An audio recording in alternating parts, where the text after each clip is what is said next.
Welcome to Readings from the Animal Kingdom with Kareema from Pet Care Magic. I'm an animal communicator, a Reiki master who specialises in animals, and an intuitive psychic. And I like to combine all of those modalities into channeling messages from the animal kingdom for myself and for others. We live within a community of not only people, but a community of many, many wild animals, as well as many domesticated animals. You might have dogs or cats or fish or birds or rats or mice or whatever in your home, tarantulas, if that's the sort of animal you love, in your home. But then there's also a huge number of animals outside of your home, from big to small, up in the sky, down in the earth, even under the earth, in the trees, right around us. And all of those animals at any particular point in time may or may not have a message for you. And I'm going to invite you through these readings done every week on a Sunday, hopefully, to listen to that message, take what resonates for you, and open up your way of thinking over the following week into how that message does or doesn't fit into your life. It's okay if it doesn't. It's okay if only some of it does. That is 100% up to you. The animal kingdom has no egos. They don't mind. They just hang around out there, and if they're given an opportunity to communicate a message, they will. Each week will have a particular theme to it. Before I start the reading, I will meditate on what animal I think has the overarching message for that week. And I will then choose which of the numerous animal-themed decks I have to welcome to Readings from the Animal Kingdom with Kareema from Pet Care Magic. I'm an animal communicator. I will be using for that reading.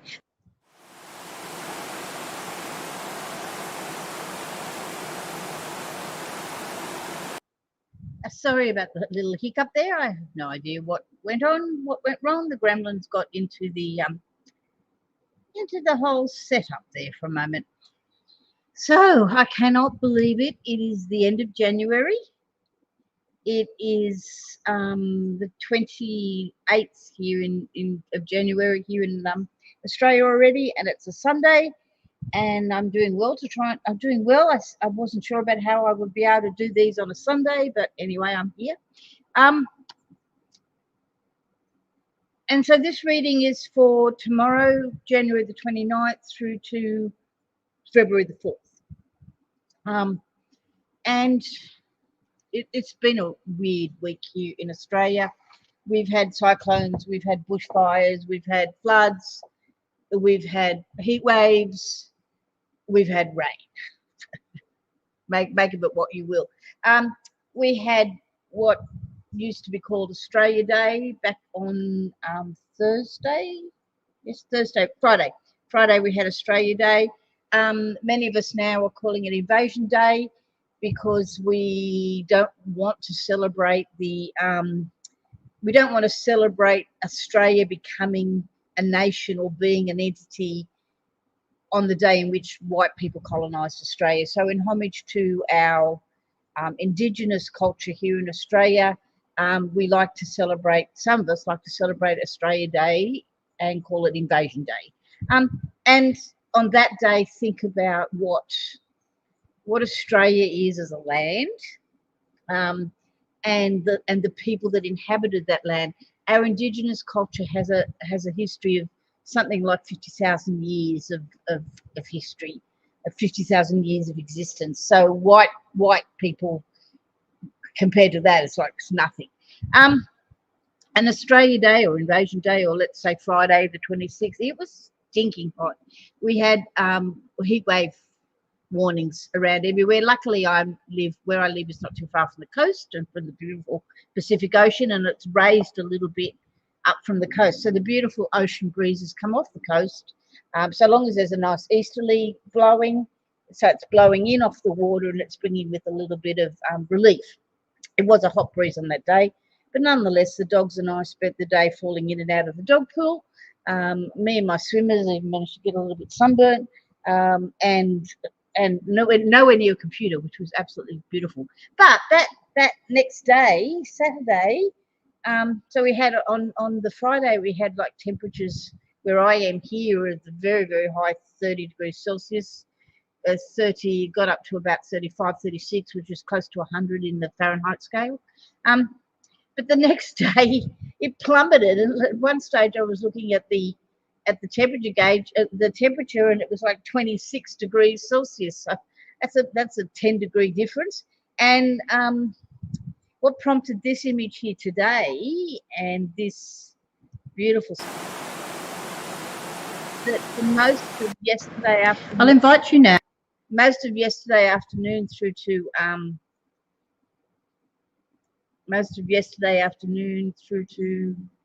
I don't know what's happened to my video now. There's something going really weird here today. Just got to get the video back up.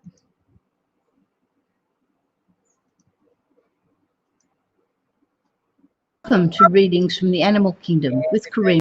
We don't want to hear all that bit again. Many wild, you might have rats or mice or whatever in your home, tarantulas, if that's the sort of way.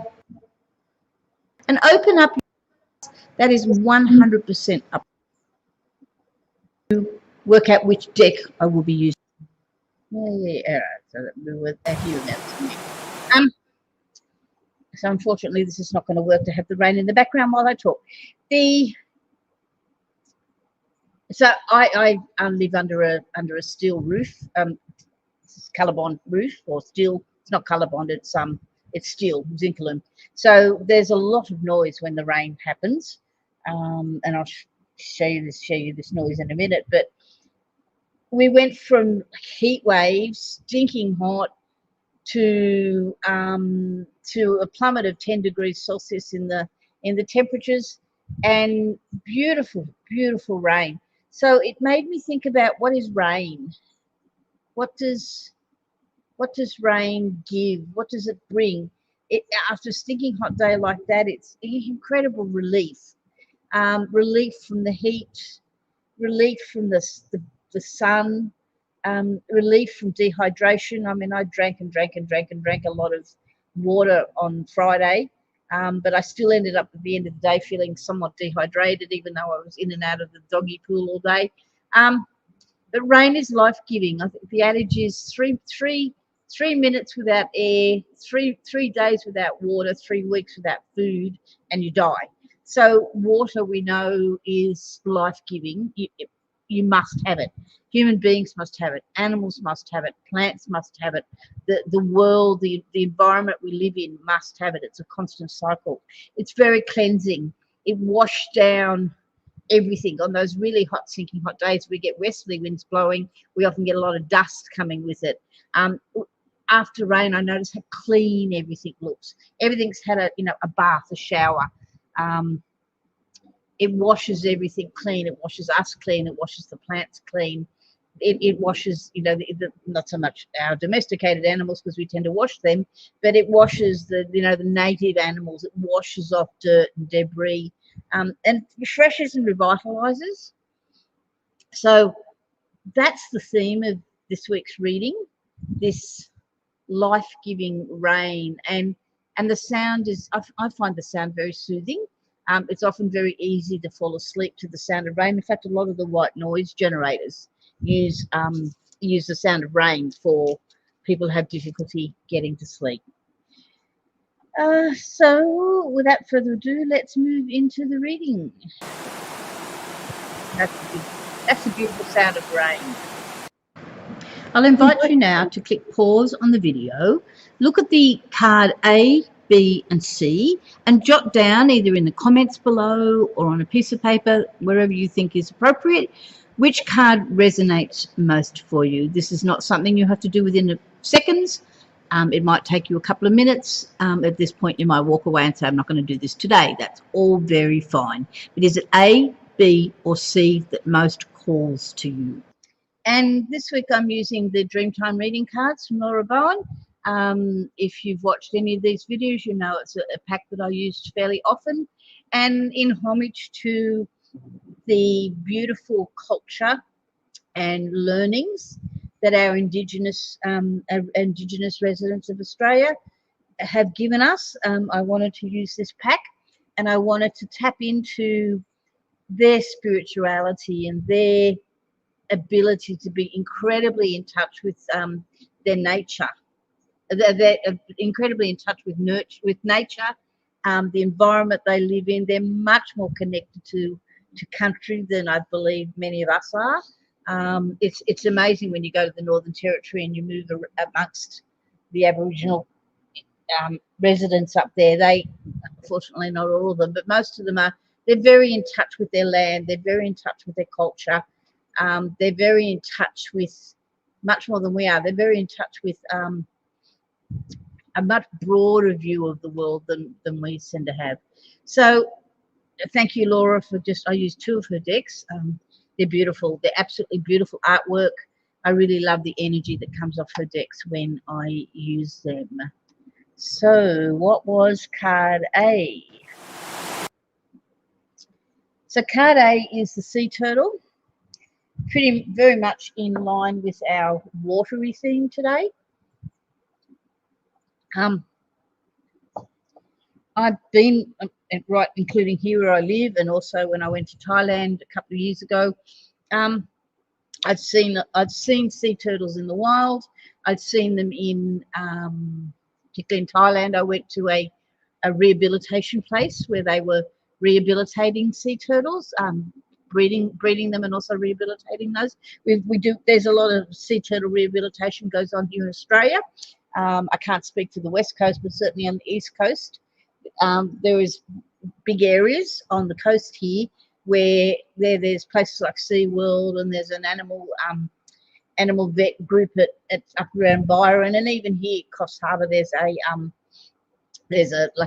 oceanarian sort of place where a lot, and down in Sydney we got Taronga Park Zoo, where sea turtles that are damaged and hurt are brought in and are either humanely euthanized or rehabilitated. And I've been out on the Great Barrier Reef a few times.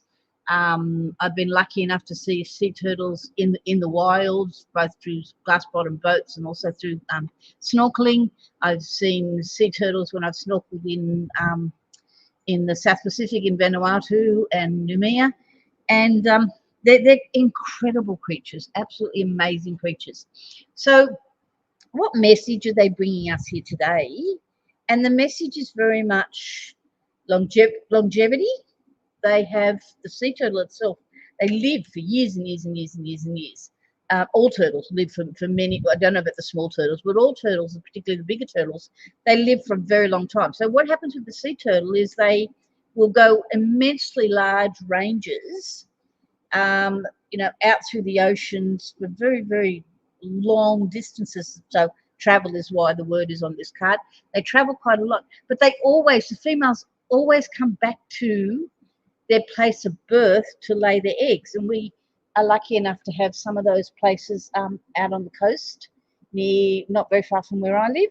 And it's incredible to watch.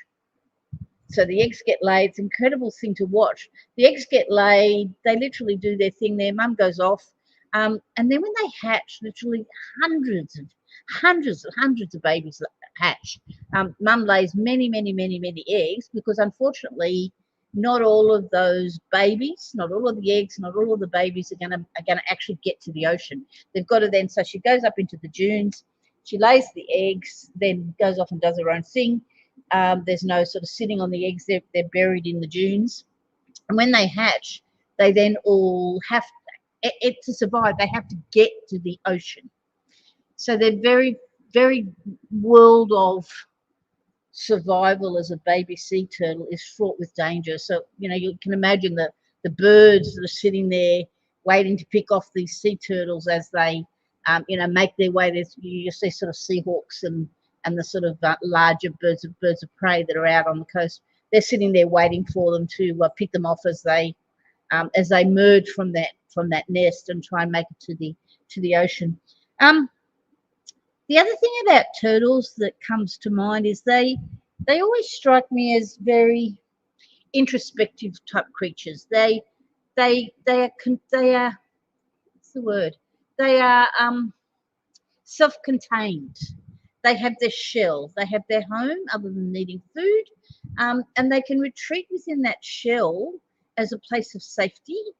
But they're also, particularly the sea turtles, they don't have an issue with actually exploring, going out and venturing many, many, many, many miles, but they know to come home. They know, I can't talk for the males, but certainly the females, they know to come home. They have this anchor of home, this anchor of where their country is, where their place is. And that's, to me, a good message for us as humans, to be self-contained, to not be scared of going out there and going long, long, long distances and seeing lots and lots of other things. If you put it in human terms, exploring, seeing new places, going out with all the pitfalls that happen out there in that huge ocean. So a lot of the sea turtles that end up in rehabilitation here in Australia, they've been hit by a propeller. There was one, I was watching one of the shows on TV the other night, and this was this sea turtle. Don't ask me which breed, but it had this huge, big gashes on its shell. And these shells are really hard. So to do these huge, big gashes, it was done by probably, I think, a propeller of a boat, or maybe even a big ocean-going boat. They were huge, big gashes. Interestingly, they were using honey, manuka honey, to help that, which is a very natural thing to do. And the sea turtle had survived. It wasn't well, but it had survived. And then over many times of many weeks and probably months of rehabilitation, it was eventually that shell was probably going to heal, and it would be released back into the wild. So, incredibly resilient creatures, and to watch them when they're in their element is really fulfilling. They are graceful. They glide through the water. They're absolutely amazing to watch. And above land, there's sort of not that much to look at, but underwater, you'll see all sorts of iridescent colours to their shells. They're really amazing creatures, and they, as I said, they sit in very well with this watery theme that we've got happening with us today. Just having a quick look at the book to see whether there was a couple of things when I looked at this book before. Laura's guidebook that comes with this is extremely good. So they start their life as an egg buried on sand, tiny little hatchling drawn to the water by the sound of the sea. And drawn to the water by the sound of the sea, anyone who's lived near the water, like I have been lucky to do, about the same now as I did when I was growing up. The sound of the sea is something you never forget. If you take certain shells off the seashore and pick them up, you will literally hear the sound of the sea. It's a very, very strong memory of mine from childhood, when I spent a lot of time either in Sydney Harbour or in the Pacific Ocean at Manly, or other bits of the Pacific Ocean. And I've been lucky enough to swim literally all the way up in Queensland, all the way through north and south coast of New South Wales, down various parts of Victoria, and also down in Tasmania, where it's freezing cold. And I've swum in the ocean in the Northern Territory. So lots of areas of the Pacific. They've got imprinted knowledge that they must get to the ocean and the safety it represents. In the ocean, they grow very large, travel far and see the world. It symbolises travel, both internally and overseas. It can live for more than 100 years. So, that was the other bit was why I wanted to look at the book. Turtles carry the knowledge of their ancestors. They are very long-lived themselves, and they have the knowledge gained from experience, not only in this time, but the knowledge imprinted from their ancestors as well, and probably to a degree from our human ancestors, because turtles have been intrinsic with human life on Earth for many centuries. The other thing about where it swims within the ocean is that it's at the dictates of the current. It really doesn't have a chance to say, well, I'm going to leave Australia and I'm going to swim to Indonesia, and then I'm going to come back via Fiji and then back to wherever its home territory is. They they have to get back to where its home territory is, but they have many obstacles put in their paths. It's many difficulties, and there's a degree of how do they know how to go back to where they have come from. It's got a very strong attachment to home and to family. Water corresponds to emotions. To the sea turtle's case, that's the emotional attachment you have to home and family. And so it knows what choices it wants to make, which is to go out there and obviously go and find the places where it can get food, and obviously places of safety. But then its other choice in this world is to know to come back to its home place. It's not saying whether, it doesn't say whether it's just the female that comes back to the home place or whether the males as well. I don't know enough about sea turtle reproduction to tell you that. So sometimes energies are at work that are greater than you, and sometimes it's wise to surrender to the pull. So the pull of the ocean currents. And I think, it might suggest that sometimes the pull of the ocean currents will bring something unexpected. And I think maybe that's a good lesson for us. Sometimes we get pulled in a certain way and we think that's going to be bad, but it turns out to be good. Because, we would not have thought to go that way or to do that thing or to follow that path. And then once you are within that path and you've followed it, you then go, oh, okay, that wasn't, oh, wow. I didn't expect that to happen to me. So that's the sort of message from Sea Turtle today. Let's move on to card 2 or card 2. A little bit more our range. Making feel forward.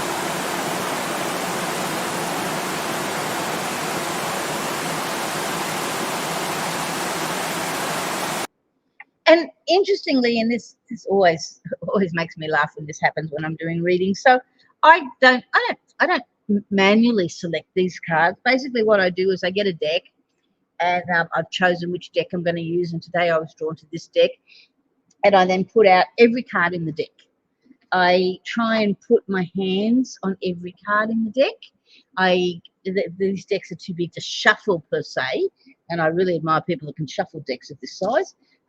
So what I do is I put them out on the table and I move them around. And as I'm moving them around, I'm changing the order in which the cards are sitting, picking some up, putting some down, moving some cards to the bottom, up to the top, left to right, all of them. It's a bit like a big sort of, like a horizontal shuffle, I would call it, on a table. And then, so they're all face down, obviously. And then I think, okay, which card, say to the deck, which of you is going to be card number 1? And I will be intuitively drawn to pick a card, and I don't look at it at that time. And I put it down, face down. Okay, that's card 1. And then I keep doing that process for a little bit longer. Sometimes it's a long time, sometimes it's not a long time. On occasions, a card will jump out at me and say, "This is the card you have to have." Sometimes cards have been known to fall off the desk, or they sort of separate themselves out from the pack. That didn't happen in this case. But then I picked card 2, and lo and behold, card 2 is the freshwater turtle. And when I see very similar animals come out together, I think last week I talked about the power animals that come out. This week there's a saltwater turtle, a sea turtle, and then a freshwater turtle. So that usually makes me start to think about and starts to make me go into the whole, what has turtle as a species got to say to us? And what would be the intrinsic differences between a freshwater turtle and a seawater turtle? Do they live in the same place? Obviously not. One's freshwater, one's seawater. And that made me go down the line of, so what's the link between freshwater to seawater? What's the link then between turtles that are living in freshwater and turtles that are living in seawater? And as a species, what is turtles having to tell us, or what message are turtles trying to give us? And usually when I get a very similar card come out in the second reading, in the second pick, it's usually because there's a message they want to the turtles as a species, as a bigger species, there's a message they really want to reinforce. And to me, that message today was this of this versatility, this, if you think what we just said about sea turtles have to be incredibly versatile. They have to be incredibly ready to go to various big places, very like a big range, and they have to be ready to go with the punches per se, to be pushed by the currents to where they want to go. The freshwater turtle not so much that they don't have to deal with the currents. They have to deal with changes in their freshwater. So Australia is a land of extremes, a land of floods, a land of droughts. It can either be pouring rain and flooding. It can be, droughts. We can have rivers that literally dry up into nothing, streams and creeks that disappear into nothing, and then you'll get incredible amounts of rain over a very short period of time. Like, I'm talking feet of rain. Not so much where I live here, but you go further north to what's called the Northern Rivers of New South Wales. It's an area about 3 or 4 hours drive north of me, or a bit less than that, 2 to 3 hours drive north of me. Very, very wet. And then you go further on up to the very top end of Queensland, which is the state above me, right up towards the tropics, and it's the wet season, where it can go from like parched, dry, cracked earth, no water, to literally feet of rain falling within a very short period of time. Even here in the mid-north coast where I am, you can have 12 inches of rain in a couple of hours. Is not uncommon. It's a very moist area. So the freshwater turtle's got to cope with all of that. It's an uncommon river here, or even creek or stream here within a lot of Australia, where the level of it stays the same all the time. You'll have levels going up and down. Even our rivers here where I am, so the Nambucca River, in the area where I am, it's still tidal for a very long way up the river. It's still tidal. So if I want to go swimming out near the farm, it's probably a good 10 k's or so through 10 k's as the crow flies, but even more than that is the meandering path that the river takes from the coast. And when the tide's in, high tide, you'll still get quite a bit of salt up in that area where we swim. And of course, when it floods, the rains are coming and the flood's coming from up in the hills and coming down, so it becomes much fresher. So versatility, the freshwater turtle, like the sea turtle, it's got to cope with a lot of changes in its environment, changes in the level of the rivers where it lives in, changes in the salinity of the area where it lives in, floods, droughts. It's just so many changes the poor things have to keep up with. And freshwater turtles, you've got to be really careful here in Australia. I know just on the drive out to the farm, depending on the time of year, depending on what the water's doing, you can see turtles walking across the road. They're very slow. They're very, very slow. And I don't like hitting them if I can avoid it. And it's often they're very hard to spot too as they're coming across the road. So and the other thing about the freshwater turtle is it's much more of an air breather than is the saltwater turtle. So it relies on air and water as its main things. I think in general they're probably, I know the Galapagos land turtles are pretty huge, but the turtles we see here in Australia in freshwater, they're generally much smaller. It is illegal to take them from the wild here in Australia, but I do know some people who do it. You can actually buy turtles in Australia from pet shops, and under certain license conditions keep them as pets. So it's not really something that's, when I ran a pet shop, I didn't really like to sell. I did sell turtles. I didn't want to sell turtles. I don't know that it's the sort of life a turtle should be living. So what's the commonalities between the freshwater turtle and the saltwater turtle? Well, the sea turtle, well, both of them have their house on their back. Both of them are very intrinsic, introverted creatures, where if threatened, will go and hide in their house. They know how to protect themselves. and they tend to retreat. They're not like turtles are not aggressive creatures. They won't come and attack you. They will retreat and hide. It's like, I'm fine, just go away and leave me alone, you know. And so what Laura says in her book is that not everyone will feel comfortable in every environment. And I suspect that what the turtles are also saying to me is that all of this ebbs and flows that go on in the lives that they lead doesn't always make them feel comfortable either. But it's the message coming from them is grin and bear it, and take of those ebbs and flows that are going on to you. Take with it the good and the bad. I mean, if you go and look at rivers, even our oceans after floods and our rivers after floods, there is some really good stuff that comes from it. If you're a farmer and you've got farmland on the flats where the rivers come up, you get incredibly great value out of floods, because there's the soil is soaked right through. Often great nutrients and things are washed down and laid down on those areas. Even on my farm, it's there's no river flats. There's a creek.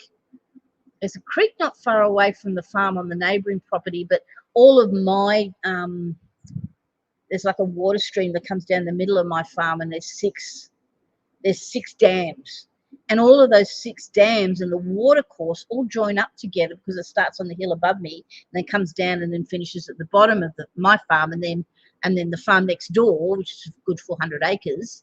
That water course goes down through there and then eventually ends up in the stream, goes through our little area, and that stream then goes into bigger streams, which goes into Washers Creek, which goes into the Nambucca River, and the Nambucca River then goes into the Pacific Ocean. And so all of that flows through, and with that comes revitalization. I know that the farm always looks amazing after a flood. Luckily, the floods don't affect me out there in that it doesn't, the house doesn't get flooded, but the roads get flooded. The stock are fine because they're up, there's plenty of hills. My farm is quite hilly. So there's no effect. But the week after a flood and the rains that come with the flood, the land is just incredible. It's cleansed, it's refreshed, everything is soaked, the tanks are full, the streams are full, the dams are full. It's a really refreshing environment to be in. So the turtle encourages you, Laura says, the turtle encourages you to find what you need to be able to thrive in whatever environment you find yourself in right now. That's the big message coming from both of these turtles. Go with the flow. You can't beat it. You go with it. And the freshwater turtle's big message is remember to breathe, because they need to breathe. Remember to breathe deeply, find your inner safe place before venturing out of your shell, and understand that you've got that inner safe place to go back to, that an inner safe place is intrinsic to you. Don't go looking for it this is me now, not Laura, but don't go looking for it somewhere else. Don't be dependent on somebody else to give you that safe place. It's there. It's within inside you. Breathe and meditate and ground yourself and find it. And because all of these they're very, very long-lived animals, you can adapt and thrive in hostile territory, hostile terrain. You've got to go with the flow, and you can adapt and move forward. You do have it within you to do that.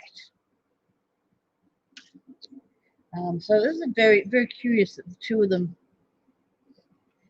of them came out together today.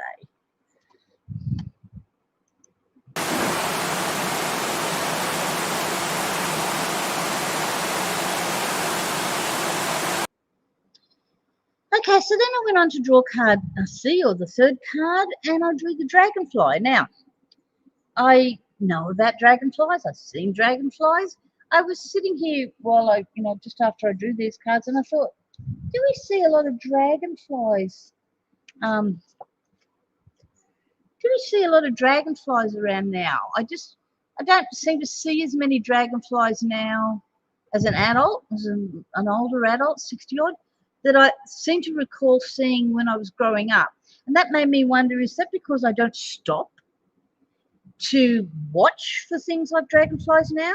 Or is that because there are less of them? I mean, I live in a very beautiful environment that is not cityfied, with lots of green still around us, lots of fresh air still around us, virtually no smog except when the fires are burning. So there's no reason why I'm in a area where the dragonflies wouldn't be still prolific if they were, when they're around. I suspect it's more that I don't actually take the time to sit and watch. I had the opportunity over the Christmas and the New Year and then into summer January to spend more time sitting outside, just being in the moment, not on a computer, not on a device, not scouring the internet, but just sitting and looking at what creatures came around me. And I certainly saw quite a few dragonflies then. So I suspect there's still quite a few around. And Laura points out that they come in an abundant rainbow of colours and sizes. They range from only a few centimetres in length to ones as large as your hands with a wingspan of around twice that. That's huge. They start life as a rather unattractive larva that lives in water. Again, we're getting a bit of a water theme coming here. Before they evolve into an adult and gain wings. The period spent in the darkness of the water equips the dragonfly larva for its time of flight and freedom. And so when I started to think about a dragonfly and how does that relate into a turtle, particularly the sea turtles have a lot of freedom given the nature of the currents, but they've got huge big oceans to play in. Even the land turtles have got big rivers to play in, so they're capable of going quite some distance and doing quite a lot of exploring. And the other thing about a dragonfly is the wings are incredibly transparent. They don't have anything to hide. They're transparent. This transparency offers good insight.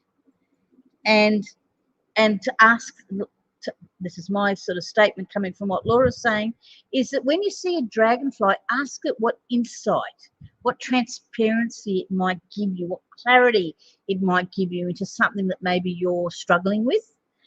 Or maybe you're not struggling with anything. Maybe you would just like to ask for some clarity.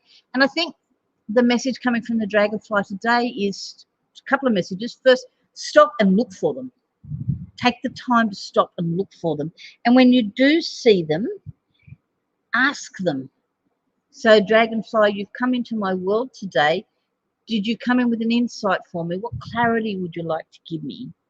And then listen for what you're hearing, because they've come in with a message. The dragonfly is associated with an element of air and represents the element of air and represents clear thinking and clear knowing. The transparent wings offer insight and transparency to questions and situations you may be facing in your life.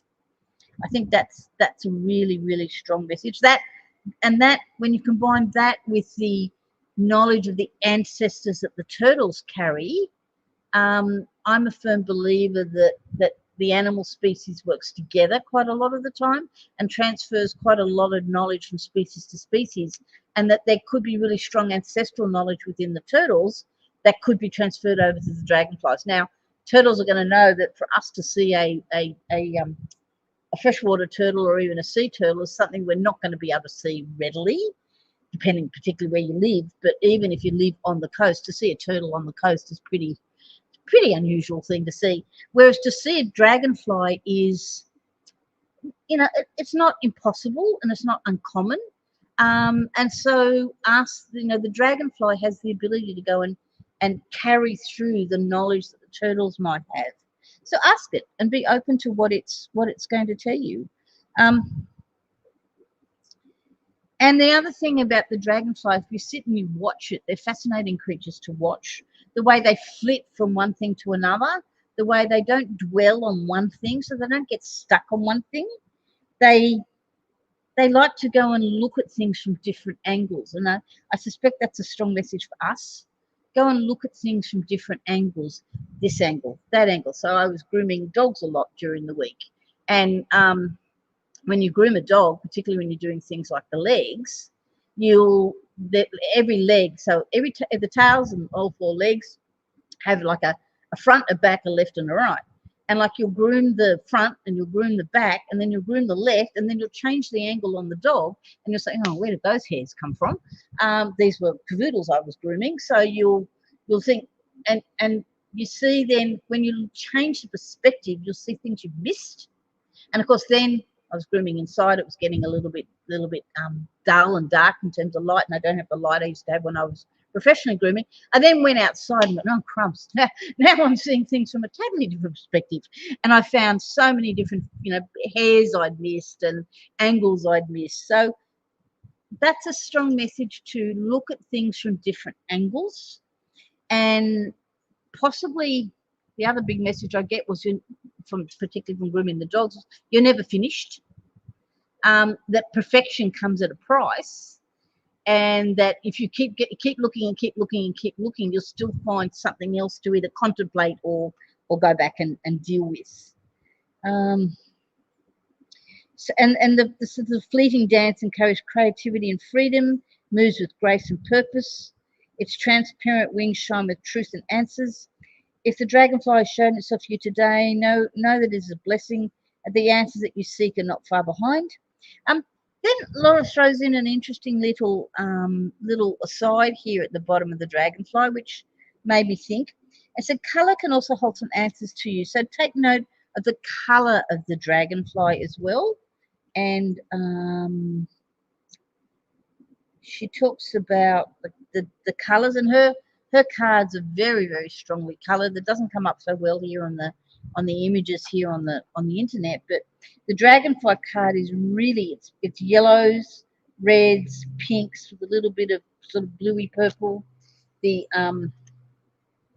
freshwater turtle was a lot of greens with some blues with some yellows. The sea turtle was a lot more greeny, different, like almost to the olive greens. And so Laura says pink, which we've got a lot of here in the dragonfly. Pink is associated with love, gentleness, family, and generosity of spirit. So think about a dragonfly. Gentleness. You can hurt and kill a dragonfly really easily. They're quite a fragile creature. Family, generosity of spirit.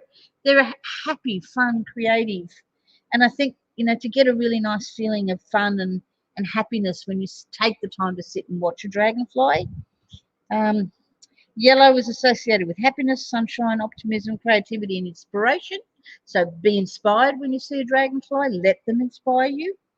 Orange is associated with ambition, wealth, self-confidence, and extravagance.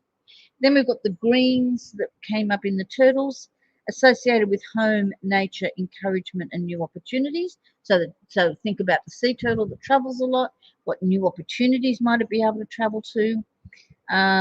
Blue is associated with health and healing. It's calming and helps you see situations with clarity. I mean, we're thinking a lot today about water and about the ocean. So there's a very strong blue message.